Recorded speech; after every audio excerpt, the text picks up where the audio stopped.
Les petites manips de Monsieur Petit. L'échelle de densité. Une échelle de densité est une échelle constituée de divers liquides de diverses densités. En prenant comme référence l'eau, nous pouvons savoir si un liquide est moins dense que l'eau, c'est-à-dire flotte sur l'eau, ou bien s'il est plus dense que l'eau, c'est-à-dire s'il coule sous l'eau. De même, cette échelle de densité nous permettra de savoir si un solide est moins dense que l'eau, c'est-à-dire s'il flotte sur l'eau, ou bien si un solide est plus dense que l'eau, s'il coule sous l'eau. Cette échelle permet donc de classer différentes matières en fonction de leur densité.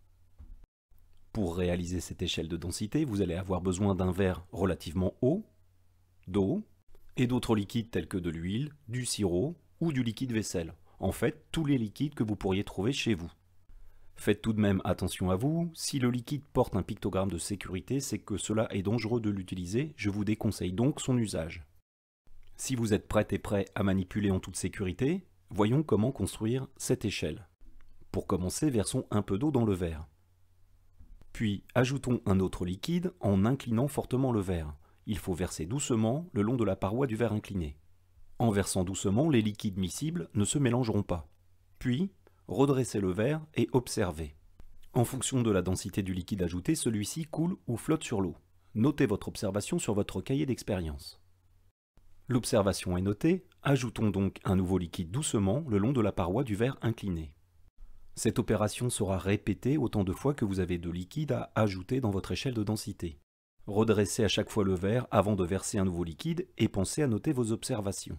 Pour conserver en mémoire la constitution de votre échelle de densité, réalisez un schéma légendé ou une photo légendée de celle-ci.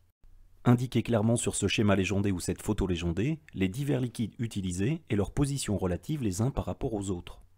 Réalisez également un tableau de 2 colonnes. Dans la première colonne, vous indiquerez le nom des liquides moins denses que l'eau, et dans la seconde colonne, vous indiquerez le nom des liquides plus denses que l'eau.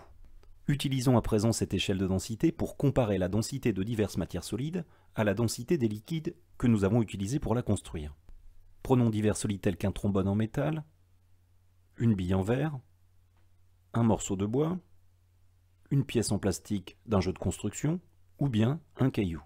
Attention, ce qui nous intéresse ici est la matière constituant ces objets, et non pas les objets eux-mêmes.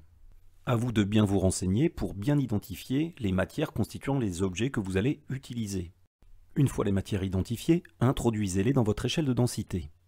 Observez alors la position prise par chacune de ces matières dans votre échelle de densité et notez-la sur votre cahier d'expérience. Réalisez à nouveau un schéma légendé ou une photo légendée en indiquant clairement le nom des liquides utilisés et les solides introduits en précisant les matières qui les constituent. Vous aurez ainsi classé les diverses matières solides en fonction de leur densité grâce à votre échelle, les moins denses restant en haut de votre échelle, c'est-à-dire en haut du verre, les plus denses allant se ranger au fond du verre en coulant.